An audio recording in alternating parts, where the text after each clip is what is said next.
Good evening and thank you for joining us for the 10 o'clock update of The News Now. I'm Brittany Miller at the digital desk in the 24-hour WTOC newsroom. Tonight we have a WTOC update on a developing and tragic story that we continue to follow.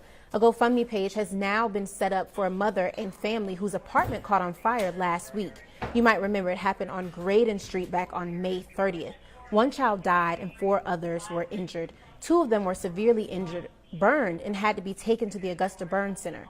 A total of 20 people were displaced from that apartment.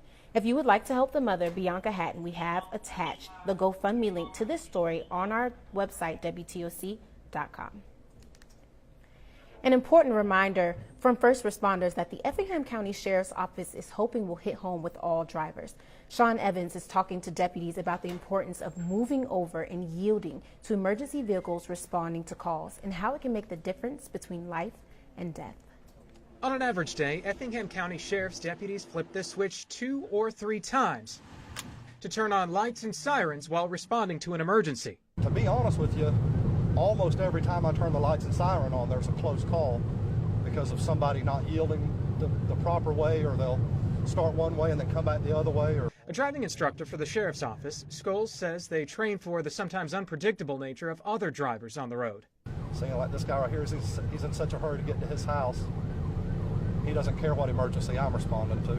It's other drivers not yielding right and stopping for these first responders, or slowing and getting over while they're stopped on the side of the road.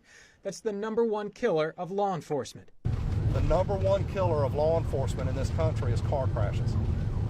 It's not the sexy things you see on TV where you're in a shootout with the bad guys. It's not, you know, saving kids in fires. That's not what kills us. What kills us is car crashes. And statistically, most of those car crashes are not our fault.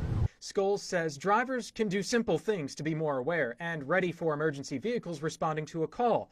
Something as simple as glancing over in the rearview mirror every 3 seconds would give any driver plenty of time to react and safely get out of the way, possibly saving the officer precious seconds. But every moment that they delay us, they're delaying us from that emergency. Besides risking a crash, they're delaying us from the emergency. In Effingham County, Sean Evans, WTOC News. Well, Burton firefighters rescued a 3-month-old feral kitten that had been trapped inside of a collapsed tree for over a day. Here's a look at that tree. Just before noon yesterday, Beaufort County Animal Control officers called Burton firefighters to a residence on Island Tank Road for a cat stuck in a tree. When firefighters arrived, the situation was a bit more complicated. They're not sure exactly what happened, but it is believed that the kitten was in the tree during Sunday's storm. A limb broke from the tree and the kitten's tail and leg was stuck underneath. Residents were actually preparing to cut and remove the tree when they heard the kitten's cries and called animal control. That kitten has since been taken to a local vet where it was treated for its injuries and severe dehydration, and he is doing well. A coffee shop can become so much more when you make friends and connect with the people there. And military members and loved ones in Hinesville have found just that in their local Starbucks. Bureau Chief Dow Kennedy shows us how the company is reaching out to serve those who've served us. Step into this Starbucks in Hinesville, and most of the folks on either side of the counter are either current or past military or related to someone who is. The title of Military Family Store means more than a flag and artwork on the wall. Store manager Rachel George shared the moment with her husband, who's serving in Afghanistan. She says jobs can be tough for military loved ones who move with their soldiers. When I first got here in Savannah, nobody wanted to hire me, because I was a spouse.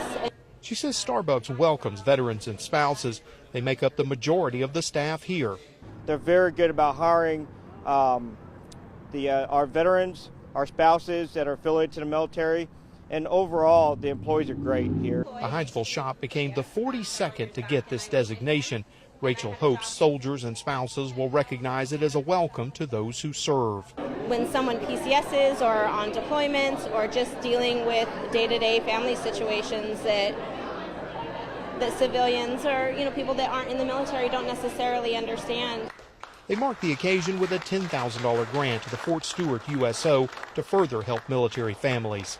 They say the connection here with their customers is more than just coffee. In Hinesville, Dow Kennedy, WTOC News. Thank you for tuning in to this digital update, and be sure to join us over the air for the news at 11.